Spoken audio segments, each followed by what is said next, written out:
لکل اواب حفیظ من خشی الرحمن بالغیب وجاء بقلب سلیم صدق اللہ مولانا العظیم۔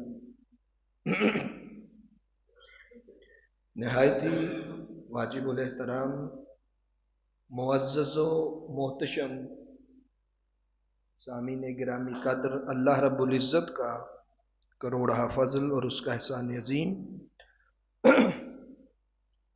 کہ اس نے ہم سب کو اپنے حبیب مکرم تاجدار عرب و عجم شفیع معظم صلی اللہ علیہ وسلم کی امت میں پیدا کیا۔ گزشتہ جمعۃ المبارک پر تعلیمات غوث اعظم شیخ عبد القادر جیلانی رضی اللہ تعالیٰ عنہ کے حوالے سے گفتگو کرنے کی سعادت حاصل ہوئی۔ اسی تسلسل کو بحال رکھتے ہوئے آج کی نشست میں جہاں پر میں نے گفتگو کو ختم کیا تھا اس سے آگے آج کی نشست میں ہم چلائیں گے، اور جس کتاب سے ہم گفتگو کر رہے ہیں یا جس کو ہم نے درس کے طور پہ انتخاب کیا ہے، وہ کتاب ہے حضور غوث اعظم شیخ عبد القادر جیلانی رضی اللہ تعالیٰ عنہ کی فتوح الغیب، یعنی کہ غیب کو کھولنے والی، آشکار کرنے والی، جو چیزیں انسانی عقل سے دور، انسانی فہم اور انسانی شعور میں اتنی آسانی سے نہیں آتی، اور جو ایمان کا تقاضا، تقوی کا تقاضا، شریعت کا تقاضا، حقیقت کا تقاضا کرتی ہیں، ان باتوں کے راز کھولنے والی کتاب ہے۔ اب جب ہم آج کی نشست میں جس حدیث پاک پر گفتگو ختم کی تھی جامع ترمذی کی، اس کو پڑھیں گے، اور درس جب اس کا میں تفصیل سے بیان کروں گا تو خود بخود اس کتاب کا مطلب بھی سمجھ میں آ جائے گا کہ اس کا نام فتوح الغیب کیوں رکھا۔ اب بلا تمہید ہم اپنے موضوع کا آغاز کرتے ہیں آج کی نشست میں۔ میں نے پچھلے جمعۃ المبارک پر حدیث پاک آپ کے سامنے رکھی تھی، یہ فتوح الغیب اس کا صفحہ 110، اس کے اوپر یہ حدیث پاک درج ہے۔ عن ابن عباس رضی اللہ تعالی عنہما قال کنت خلف رسول اللہ صلی اللہ علیہ وسلم یوما یا غلام انی اعلمک کلمات احفظ اللہ یحفظک، احفظ اللہ تجدہ تجاہک، اذا سألت فاسأل اللہ وَإِذَا اسْتَعَنْتَ فَاسْتَعِنْ بِاللَّهِ وَاعْلَمْ أَنَّ الْأُمَّةَ لَوِ اجْتَمَعَتْ عَلَىٰ أَنْ يَنْفَعُوكَ بِشَيْءٍ لَمْ يَنْفَعُوكَ إِلَّا بِشَيْءٍ قَدْ كَتَبَهُ اللَّهُ لَكَ وَلَوِ اجْتَمَعُوا عَلَىٰ أَنْ يَضُرُّوكَ بِشَيْءٍ لَمْ يَضُرُّوكَ إِلَّا بِشَيْءٍ قَدْ کاتبہ اللہ علیک رفعت الاقلام وجفت الصحف۔ یہ جامع ترمذی کی پوری حدیث پاک، اور اس حدیث کا نمبر ہے 2516، اور اس حدیث کو بنیاد بنا کر تصوف کی حقیقت، شریعت، طریقت، حقیقت، معرفت کے سارے راز حضور غوث اعظم رضی اللہ تعالیٰ عنہ نے اپنی کتاب کے اندر کھولے ہیں اور سمجھایا ہے، ہر عام شخص سے خاص تک، پھر خاص سے خاص الخاص تک، اور خاص الخاص سے اخص الخواص ہستیوں تک بھی آپ نے کلام فرمایا ہے۔ ہم پہلے معاشرے کی سطح کو مد نظر رکھتے ہوئے ساری گفتگو کرتے ہیں، پھر خاص حصہ، پھر خاص الخاص کا، پھر اخص الخواص کا حصہ بھی آج کی نشست میں ہم انشاءاللہ رکھیں گے اسی حدیث پاک کے آئینہ میں۔ حضرت عبداللہ ابن عباس رضی اللہ تعالیٰ عنہما فرماتے ہیں، ایک دن میں آقا کریم صلی اللہ علیہ وسلم کے ساتھ سفر پر جا رہا تھا، میں آقا کے پیچھے سواری پر سوار تھا۔ میرے آقا نے فرمایا، یا غلامو، اے بچے، اے نوجوان، اب یہ حضور کی تربیت کرنے کا انداز دیکھیں، پیار سے، محبت سے، شفقت سے آقا صلی اللہ علیہ وسلم تعلیم فرما رہے ہیں، اور دین کی تعلیم میں شفقت لازمی ہونی چاہیے تاکہ انسان دین سے باغی نہ ہو، اس میں تحمل ہونا چاہیے، برداشت ہونی چاہیے، وسعت نظری ہونی چاہیے، اور کسی مسلکی یا گروہی سطح اس کے مائنڈ کے اندر نہ ہو، اوورال جمی انسانیت کے لیے گفتگو کرے انسان۔ یہ حضور کی حدیث پاک سے، اور ایک نہیں بیشتر احادیث سے یہ سبق ملتا ہے۔ اسی طرح آقا جب بھی سواری پہ ہوتے تو صحابہ اکرام کو ہدیہ میں حدیث سنا کر جس میں جو نقص عیب ہوتا اس کی توجہ اس طرف دلاتے، حکیمانہ انداز سے۔ کہا، بیٹے میں تجھے کچھ حکیمانہ نسخے فراہم کرنا چاہتا ہوں، اسرار کی بات، محبت کی بات، اللہ کی عشق اور معرفت کی بات تمہیں ہدیہ کرنا چاہتا ہوں۔ انی اعلمک کلمات، میں چند باتیں، چند کلمات تمہیں سکھلاؤں گا۔ سب سے پہلے میرے آقا نے کیا فرمایا؟ فرمایا احفظ اللہ، اللہ کے جمیع احکامات کی حفاظت کیا کر۔ اب صلہ کیا ملے گا؟ یحفظک اللہ، یحفظک، وہ خود تیری حفاظت کرے گا۔ اب بڑی خاص توجہ دے، اس پہ شارحین حدیث کی شروحات آج کی نشست میں سامنے رکھوں گا، جس میں سب سے چوٹی کی شرح علامہ ابن رجب حنبلی علیہ رحمہ نے اپنی کتاب کے اندر اس حدیث کو 17ویں مقام پر لائے۔ 50 احادیث اکٹھی کی، آقا کس طرح کی صلاحی۔ یہ محدثین کا ایک طریق ہے، 50 حدیثوں میں 17ویں نمبر پر وہ اپنی کتاب میں اس حدیث کی شرح کرتے ہیں، جامع ترین شرح۔ جس طرح قرآنی آیات بغیر تفسیر کے سمجھ میں نہیں آ سکتی، اسی طرح احادیث بھی شرح کے بغیر سمجھ نہیں آتی۔ اس حدیث کا تقاضا کیا ہے، قرآن کی آیت کا تقاضا کیا ہے، وہ بغیر شروحات کے کبھی پایا تکمیل تک نہیں جاتا۔ اہل علم حضرات اس بات سے واقف ہیں۔ اب آئیں اس کی شرح وہ اپنی کتاب کے اندر کہاں سے شروع کرتے ہیں؟ فرماتے ہیں فَقَوْلُهُ احفظ اللہ۔ آپ یوں سمجھیں کہ جتنی ابھی تک میں نے پیچھے گفتگو کی 4 سے 5 نشستوں میں تعلیمات اولیاء کے باب میں، یہ ساری گفتگو جتنی ہم نے پیچھے کی، آج ان کا کلائمیکس ہے، نچوڑ ہے، مغز ہے، خلاصہ ہے۔ اور ہمارے معاشرے کو اس چیز کی بڑی شدت سے ضرورت ہے۔ قرآن حدیث کو بیان کرنا منبر و محراب سے، اور قوم کے نوجوانوں کی تربیت کرنا جو مادیت کے رنگ میں رنگے جا رہے، جدید دور کو دیکھا اس سے متاثر ہوئے، ٹیکنالوجی کو دیکھا الہاد پرستی کی طرف نکل گئے، اور یونیورسٹیز کے اندر ہم نام نہیں لیتے، ایسی یونیورسٹیز بھی ہیں اور موسٹلی طلباء جن سے میں خود بندہ نچیز ملا، اور وہ دین سے ایسے باغی ہیں، معاذ اللہ استغفر اللہ، جو زبان سے یہ کہتے ہیں کہ ہم ریسرچ کر رہے ہیں کہ کون سا مذہب اچھا ہے۔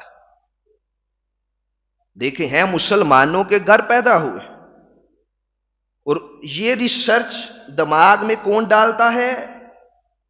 گلا تو گونٹ دیا اہل مدرسہ نے تیرا، کہاں سے آئے صدا لا الہ الا اللہ، اب نہ وہ یونیورسٹیز، نہ مکتب، نہ مدارس جو حقیقت دین کو بیان کرتے لا الہ الا اللہ کی ضرب سمجھاتے، الا اللہ کی قاری ضرب سمجھاتے کہ یہ فقط کلمہ پڑھ کے مسلمانوں کے گھر پیدا ہو جانا یا مسلمان کے گھر پیدا ہو جانا یہ اللہ کا بڑا فضل ہے، اس سے بڑا رب کا فضل نہیں، لیکن ساری زندگی صرف کلمہ گو ہی رہنا ہے کہ اس سے آگے نکل کر اس کلمہ کی بنیاد کو سمجھنا ہے۔ یہ احفظ اللہ کا مفہوم ہے۔ اور امام ابن رجب حنبلی علیہ رحمہ آپ فرماتے ہیں فَقَوْلُهُ احفظ اللہ، یعنی احفظ حدودہ وحقوقہ وأوامرہ ونواہیہ۔ اس حدیث میں آقا جو فرما رہے ہیں عبداللہ ابن عباس سے، حفاظت کر اللہ کے جمیع حدود کی۔ توجہ ہے بھئی سب کی؟ اللہ نے جو حدیں مقرر کی ہوئی ہیں، باؤنڈریز بنائی ہوئی ہیں، یہ حلال، یہ حرام، یہ بدکاری، یہ حیا، ہر چیز اس نے ایک حد بنائی ہوئی ہے کہ اگر اس حد سے آگے گزرو گے، یتیم تمہارے پاس مال رکھتا ہے کہ آپ اس کو سیکیور رکھیں گے، آپ اس مال کو ہتھیائیں تو یہ اللہ کی حد میں پھلانگنا ہے۔ کسی پڑوسی کا حق مارنا، اس کے ساتھ ناجائز کرنا، یہ اللہ کی حدوں سے آگے نکلنا ہے۔ یہ میں نے ایک مثال دی، اب ذہنوں میں لاتے جائیں، مثالیں بناتے جائیں۔ شراب نوشی حرام ہے کلیتاً، ام الخبائث، ہر مرض جیسے انسان کے اندر گناہ کا جس سے لاحق ہوتا ہے وہ شراب ہے۔ جیسے ام الامراض ہے کانسٹیپیشن، ہر بیماری کی ابتدا اس سے ہوتی ہے، اسی طرح ہر گناہ کی ابتدا وہ شراب نوشی سے ہوتی ہے۔ اب یہ اللہ نے حد مقرر کی کہ انسان کھا پی، لیکن طیب پاک کھا، حلال کھا، حرام نہ کھا، یہ حد ہو گئی۔ احفظ اللہ، آقا نے فرمایا عبداللہ ابن عباس، اس نے جتنی حدود رکھی ہوئی ہے، ہر شے کی اللہ نے حد رکھی ہوئی ہے۔ ماں باپ کا ادب اس کی حد، استاذ کا ادب اس کی حد، معاشرے کے ہم پر حقوق ان کی حدیں۔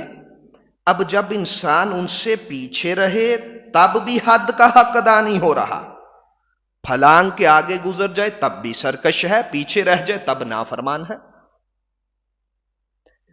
اب ایک لفظ کتنا جامع ہے مصطفیٰ کی زبان وحی سے نکلنے والا، اس ایک لفظ پر 40 صفحات علماء نے، ائمہ نے شروحات لکھی ہیں، اور میرے آقا نے فرمایا تھا مجھے جامع کلمات دیے گئے، جوامع الکلم دیے گئے، ما قل و دل، میں قلیل کلام کرتا ہوں، اللہ نے اس میں اتنی وسعت رکھی ہوئی ہے، قیامت تک بھی شروحات ہوتی رہیں گی آقا کی احادیث پر، لیکن قیامت آ سکتی ہے، شروحات کا دروازہ بند نہیں ہو سکتا ہے۔ ہر جدید دور میں ہر مسئلے کا حل قرآن حدیث سے نکلے گا، وہ وقت کے مجدد، شارحین، فقہا، مجتہدین اس سے استفادہ کریں گے، چاہے وہ معاشرے سے ریلیٹڈ ہو، چاہے وہ ٹیکنالوجی کے عروج کے زمانے میں بھی ہو، حل مصطفیٰ نے قرآن حدیث میں دیا ہوا۔ پھر اس کے بعد فرمایا اللہ کے ہر حق کی پاسداری کا، وحقوقہ، حد کی بات بھی کی، اللہ کے حقوق کی بات بھی کی۔ حدیث پاک میں ہے صحابہ نے کہا یا رسول اللہ، اللہ کا ہم پر حق کیا ہے؟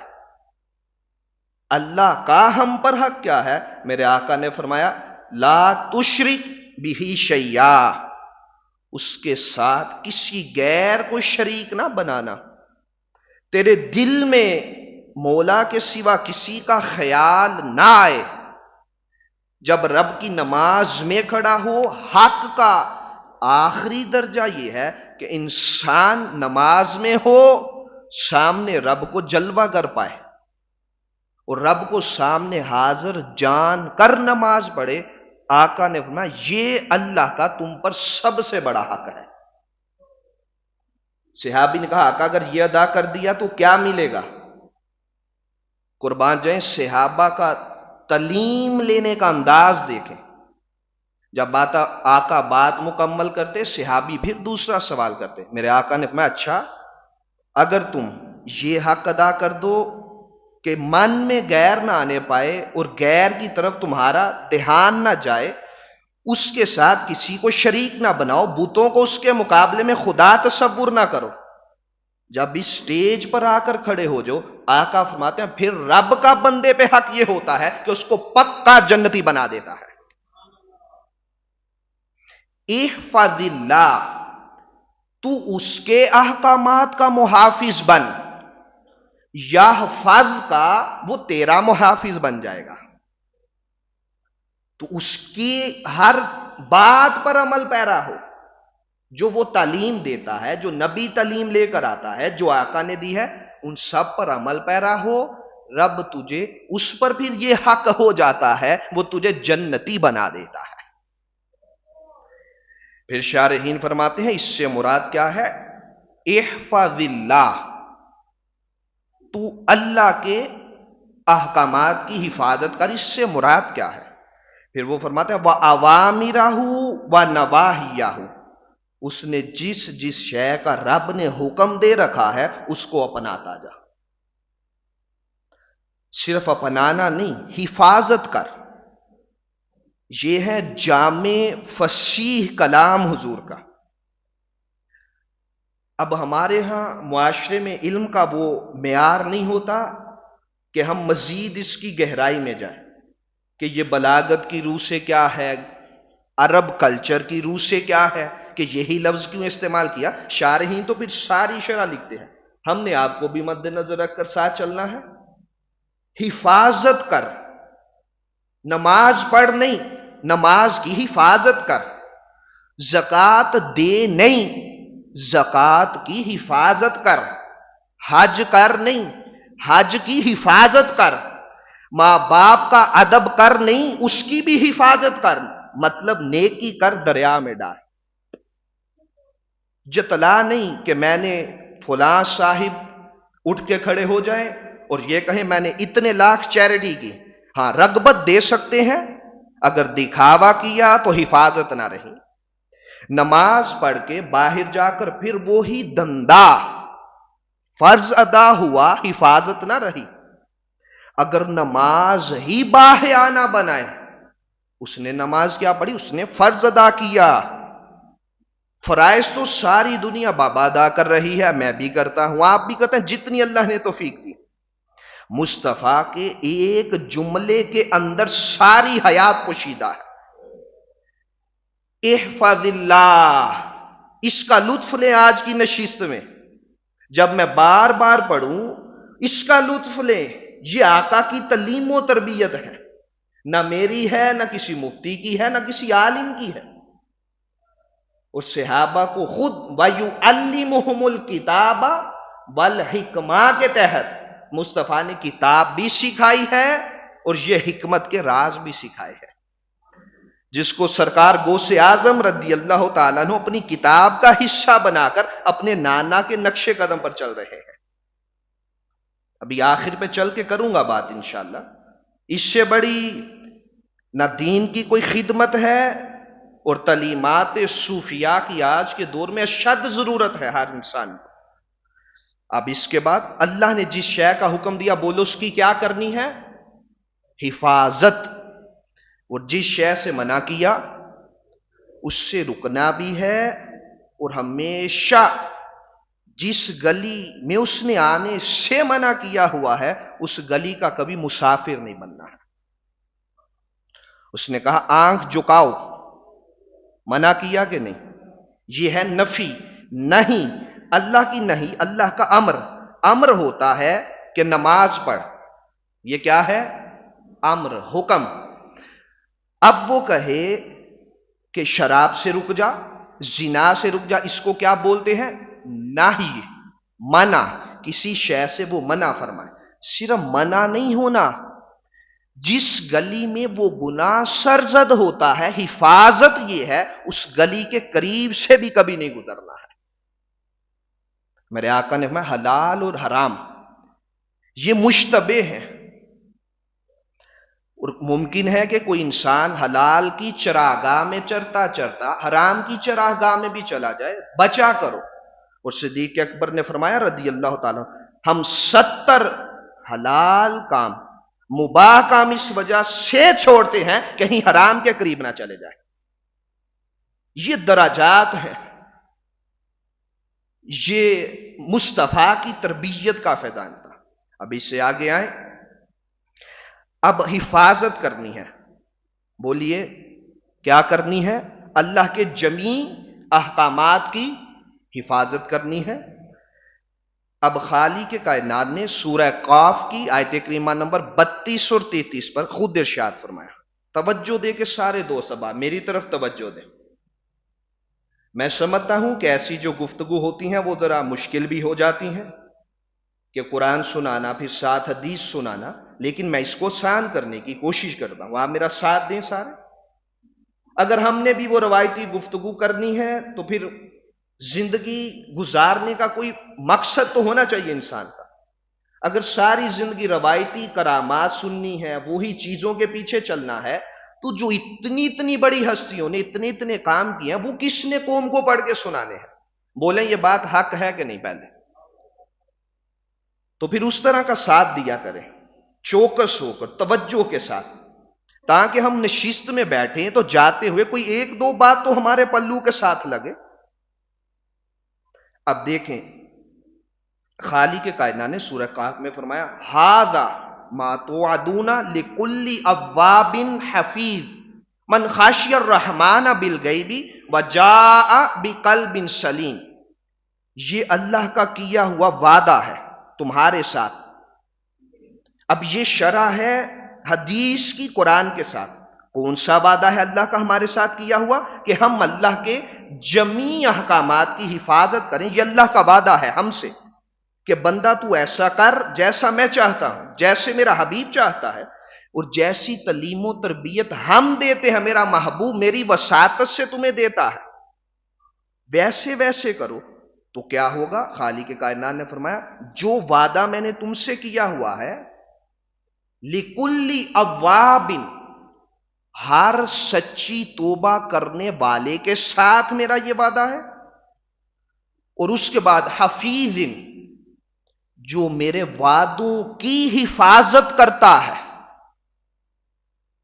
اور بن دیکھے مجھ سے ڈرتا ہے، ایسا شخص اللہ کی بارگاہ میں قیامت کے دن، قیامت کی ہول ناکیوں میں پتا ہے کیسے پیش ہوگا، وَجَاءَ بِقَلْبٍ سَلِيمٍ، وہ ابراہیم علیہ السلام کی طرح قلب سلیم لے کر، طاقتور توانا دل لے کر، جس دل میں رب کی یاد کے سوا ہر یاد حرام ہوتی ہے، ایسے شخص قیامت کے دن جب میری بارگاہ میں آئیں گے، ہوں گے مصطفیٰ کی امت کے ولی، وہ سابقہ انبیاء رسول علیہ السلام بھی قیامت کے دن اللہ کے دربار میں جب ان کو پروٹوکول دیا جائے گا تو وہ بھی کہیں گے مولا کیا یہ نبی ہے؟ رب کہے گا نہیں، یہ مصطفیٰ کی امت کے اولیاء صالحین، حضور غوث اعظم شیخ عبد القادر جیلانی، داتا گنج بخش علی حجویری اور دیگر صوفیاء اولیاء ہے جو ساری زندگی اللہ کے جمیع احکامات کی حفاظت بھی کرتے رہے ہیں، اللہ کے وعدوں کی پاسداری کرتے رہے ہیں۔ یہ لوگ آج قلب سلیم لے کر رب کے دربار میں پیش ہو رہے ہیں۔ یہ کوئی معمولی ہستیاں نہیں، انہوں نے 30 سال احفظ اللہ کے جام پیے ہیں۔ کوئی بغداد کی نگری میں بیٹھ کر، کوئی کوفہ میں امام اعظم کی طرح، اور کوئی بصرہ میں حسن بصری کی طرح 40 سال اللہ کے ہر حکم کی حفاظت کرتا رہا ہے۔ آج ہم بدلے میں یا حفاظ کا، آج میں ان کا محافظ ہوں، خبردار ان کے دل میں رتی برابر قیامت کی ہولناکی بھی نہیں آنی چاہیے. بے قلب سلیم، یہ ایسا دل ہے جس کو کبھی کسی مرض کا لاحق نہیں ہوا ہے. کبھی کسی قسم کا مرض، اس سے مراد کیا ہے؟ روحانی مرض لاحق نہیں ہوا. جو ہمیشہ رب کے احکامات کی حفاظت کرتے ہیں، یہ ڈوز ہی اتنی اچھی ہے، یہ خوراک ہی اتنی توانا ہے، یہ دل کو کبھی مردہ نہیں ہونے دیتی ہے. یہ ہے مقام ولایت اور مقام حضور غوث اعظم شیخ عبد القادر جیلانی. قلب سلیم، خالص پیور دل لے کر، سلامت دل لے کر. دوستو یہی وجہ تھی آقا نے بخاری شریف میں فرمایا انسان کے جسم میں ایک خون کا لوتھڑا ایسا ہے، اگر وہ درست ہے تو سارا بدن درست ہے.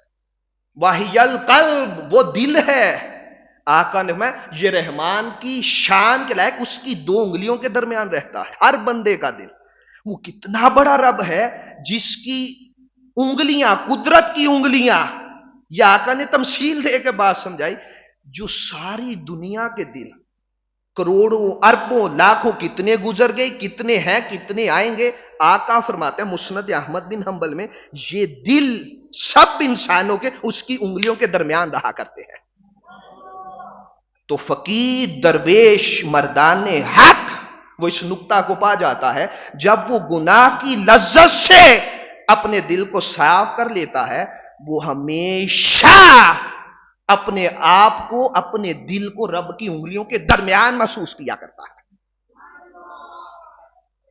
یہ ایسی منزلیں مل جاتی ہیں، یہ مقام کیا ایسے پیدا ہو جاتے ہیں. کیا باجدید بستامی علیہ رحمہ ایسے ہی نام بنا گئے؟ امام اعظم نے کیا ایسے ہی نام بنا لیے؟ امام شافعی کا نام ایسے نہیں چمکا، امام احمد بن حنبل کا نام ایسے نہیں چمکا، اور امام مالک کا نام ایسے نہیں چمکا. جو یار کے کوچہ میں چلتے ہیں، ادب اور حیا اتنا ہے، کاندھوں سے رگڑ رگڑ کر، در و دیوار سے رگڑ کر چلتے ہیں.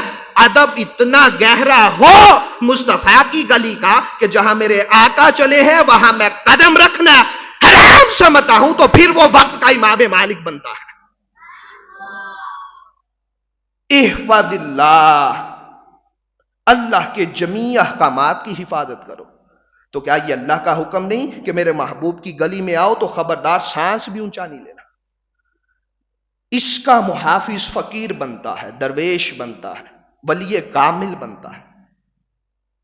آپ کہیں وہ کیسے؟ ابھی سارے ٹیسٹ میٹر پہ آ جائیں، اپنے آپ کو لے لیں مجھ سمیت. ہم کتنے محافظ ہیں رب کی حدود کے؟ بولیں بھائی. ہم سارے دنیا دار لوگ ہیں، اور پھر جس کو چند دن علم کا حیضہ ہو جائے کتابیں پڑھ کے، وہ معاذ اللہ اولیاء پہ بونکے، صوفیاء پہ بونکے، ان کی تعلیمات پہ بونکے. کیا ہماری غیرت کو گوارا کرتا ہے؟ بولے بھائی، کبھی نہیں کرتا. اس لیے رب نے کہا حدیث قدسی میں، جس نے میرے ولی سے لانے جنگ کیا، اس نے ولی سے نہیں مجھ خدا سے لانے جنگ مول لیا ہے. یہ درجہ ایسے ملتا ہے. احفظ اللہ. ابھی میں حدیث کے پہلے لفظ پر ہوں، آگے ساری حدیث پڑی ہوئی ہے. اب اس سے آگے گزرتے ہیں. اللہ جس جس شے کا حکم دے اس کی بولیے کیا کرنی ہے؟ حفاظت. اب آئیں، سب سے بڑی اللہ کے حکم میں سے، احکامات میں سے کس شے کی حفاظت ہے؟ یہ سوال آئے گا کہ نہیں ذہن میں؟ آئے گا. وہ کیا ہے؟ وَمِنْ آدَمِ مَا يَجِبُ حِفْظَهُ مِنْ أَوَامِرِ اللَّهِ الصَّلَاةِ. وہ نماز ہے جس کے لیے میرے آقا نے میں تھا کہ نماز میں مجھ مصطفیٰ کی آنکھوں کی ٹھنڈک رکھی گئی ہے. یہ پہلا حکم ہے. اب یہ شارحین ایسے نہیں کلام کرتے، اللہ نے ان کو ایسے نہیں یہ رتبہ دیا ہوتا. ان کی گہری نظر قرآنی علم پر 35 علوم ہے قرآن کے کم از کم جس پر عبور ہونا چاہیے شارحین حدیث کو بھی، اور حدیث کی آگے بھی ڈیٹیل ہے کہ سند پر، متن پر، راوی بیان کرنے والے پر اس کو عبور ہو، پھر وہ شرح کے اہل ہے. تو وہ کہتے ہیں 700 تو مقامات کم و بیش اللہ نے نماز کا حکم قرآن میں دیا ہے۔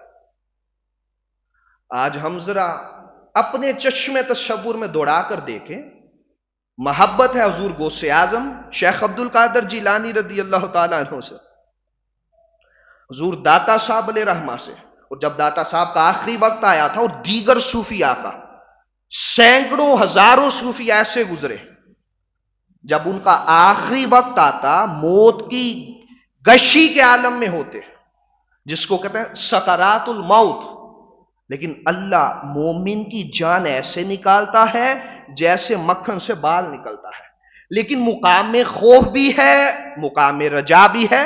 کچھ صوفیاء مقام رجا پر آگے نکل گئے، کچھ مقام خوف پر کھڑے رہے، وہ بار بار موت کے خوف کی وجہ سے بے ہوش ہوتے، جب ہوش میں آتے دوبارہ اپنے مریدین سے کہتے ہمیں تازہ وضو کرواؤ۔ جب گشی میں انسان چلا جائے بے ہوش ہو جائے، قاعدہ کیا ہے؟ پھر وضو کرنا ہے۔ وہ وضو کرتے، پھر نماز پڑھتے، سلام پھیرتے، پھر بے ہوش ہو جاتے۔ ایک نماز کو عصر کی 5 بار پڑھا ہے اللہ کے عشق اور محبت میں فنا ہو کر، حالانکہ فرض تو ایک بار بھی ادا ہو جاتا۔ جب وہ گشی سے واپس پلٹتے تو وہ کہتے پتہ نہیں قبول بھی ہے کہ نہیں، پڑھی بھی ہے کہ نہیں۔ تو جب آخری نماز میں ہوتے، سر سجدے میں ہوتا، رب کہتا ہے ملک الموت دیکھ اس نے میری نماز کی کیسے حفاظت کی ہے، خبردار اس کو محسوس بھی نہ ہو کہ اس کی تو جان نکال کر میرے پاس لے آیا ہے۔ حفاظت ایسے کرنی ہے، صرف پڑھنی ہی نہیں، محافظ بننا ہے۔ بولیے کیا بننا ہے؟ محافظ بننا۔ یہ تعلیمات صوفیہ ہے۔ پھر اس کے بعد قرآن میں خود حکم دیا، سورہ البقرہ میں 238 نمبر آیت کریمہ، خالق کائنات نے فرمایا حافظوا علی الصلوات والصلاۃ الوسطی، اے بندہ مومن ہر نماز کی حفاظت کر۔ بولیے کیا؟ ہاں، خصوصی طور پہ خاص کر کے فرمایا والصلاۃ الوسطی، درمیانی نماز کی، عصر کی زیادہ حفاظت کر۔ انسان ہے اس پروسیس سے گزرتا ہے، اس میں انسان اکثر کمزور ہو جاتا ہے، کاروبار میں، کوئی معاملات دنیا میں، اسی لیے خصوصی طور پہ قرآن نے کہا اس درمیانی نماز کی حفاظت کر۔ آئیں اب صحاح ستہ میں اور دیگر کتب احادیث میں میرے آقا نے اس شخص کی زندگی تباہ و برباد ہو گئی جس نے ایک نماز عصر کو چھوڑا۔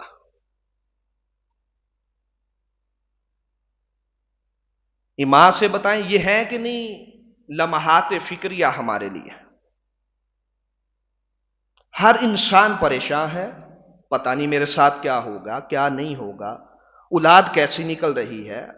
ماں باپ کو خود بھی دیکھنا چاہیے کہ اس کورے کاغذ پر ساری زندگی کیا لکھتے رہے۔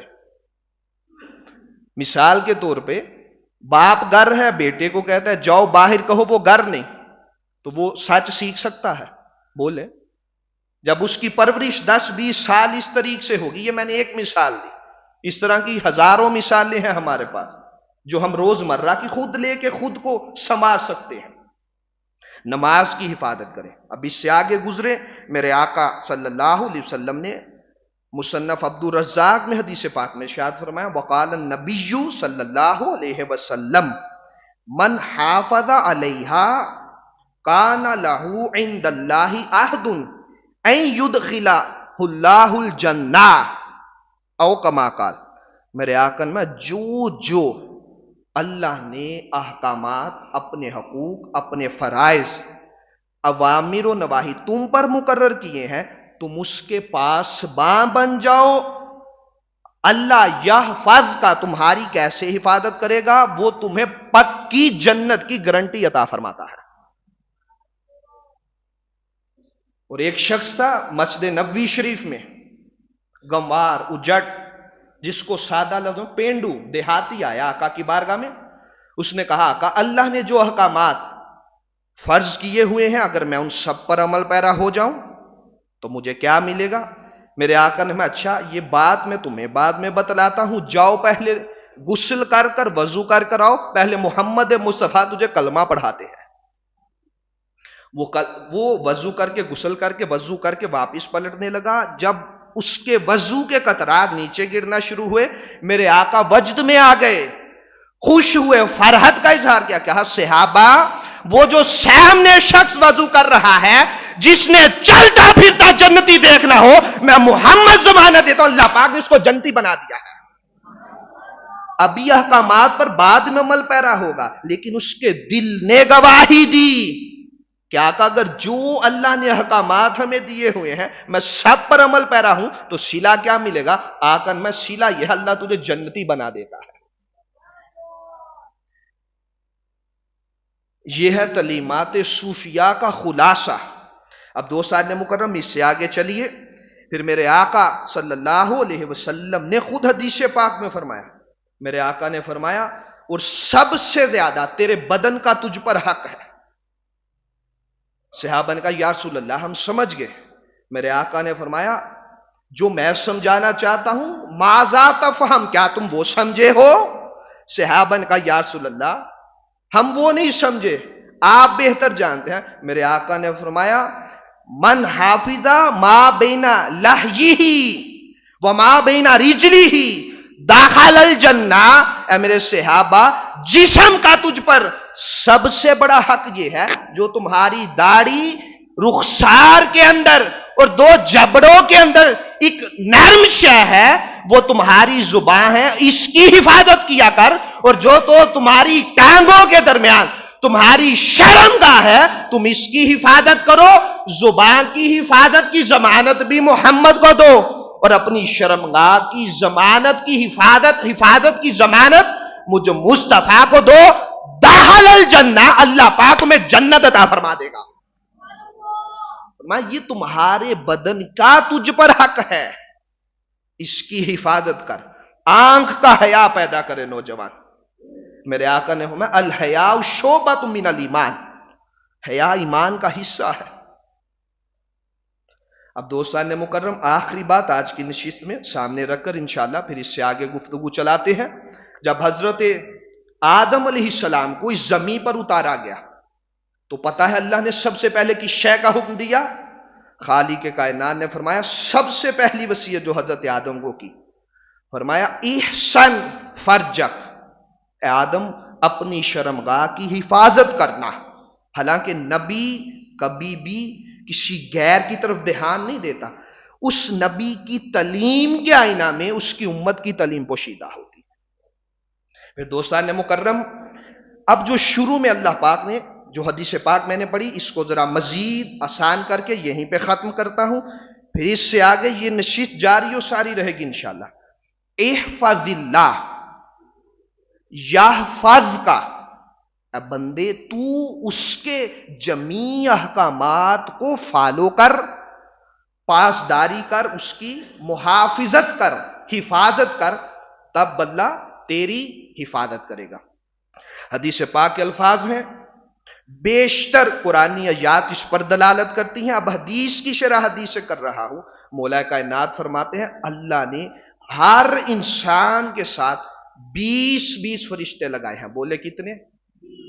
وہ چاہے ناقص انسان ہو چاہے کامل ہو، جو اللہ نے تقسیم کی ہوئی ہے کائنات میں ہر انسان کے ساتھ کتنے فرشتے ہیں؟ بولیے سارے 20 فرشتے ہیں جو دائیں بائیں بیٹھے ہیں، ہر فرشتے کا نام لیتا ہے، وقت کے دامن میں گنجائش نہیں۔ اس سے بڑی بات کیا ہوگی؟ مولا کائنات فرماتا ہے جب رات کو جنگلوں میں صحراؤں میں آرام کرنے والے اس کے عاشق بغیر کسی پرواہ کے سو جاتے ہیں، حتیٰ کہ کیڑے مکوڑے سانپ ان کو ڈسنے بھی پاس آئیں، اللہ نے فرشتوں کی ڈیوٹی لگا رکھے، خبردار یہ بندہ لا تاخذہ سینۃ ولا نوم پہ قیاس کر کے سو رہا ہے، جسے نہ نیند آتی ہے نہ رب کو اونگ آتی ہے، وہ اس سے پاک ہے، لیکن میں جگہ جگہ اپنے وہ بدن سے پاک ہے، اس نے تو آ کے نہیں ہماری حفاظت کرنی۔ رب کہتا ہے یہ میرے احکامات کی حفاظت کر کے سو رہا ہے، خبردار کوئی موذی جانور اس کے قریب بھی جانے نہ پائے۔ اس دنیا میں اللہ پاک اس کے بدن کی حفاظت فرماتا ہے. کیا خیال ہے حضور غوث اعظم شیخ عبد القادر جیلانی کے تقویٰ ورا کا؟ جب وہ اس دنیا میں تھے تو ہر شے ان کے تابع رکھی ہوئی تھی. چرند پرند سارے اللہ اپنے ولیوں کے تابع اس وجہ سے کرتا ہے کہ وہ رب کے پکے تابع ہو جاتے ہیں. تو پھر جب وہ اس دنیا سے چلے جاتے ہیں، جن کو ظاہری حیات میں موذی جانور کے قریب نہیں جانے دیتا، کیا خیال ہے قبر میں رب اس کا کیسے استقبال کرتا ہوگا؟ ایسے ولیوں کا، ایسے کامل ہستیوں کا رب جسم کی حفاظت بھی کیسے کرتا ہوگا، جن کو اس دنیا میں کسی قسم کی ایذا نہیں آنے دیتا. یہ انشاءاللہ گفتگو طویل ہے، اس سے آگے میں چلاؤں گا اگلی نشست میں. وما علینا الا البلاغ المبین. ایک چھوٹا سا اعلان سماعت فرما لیں تمام دوست صحبہ.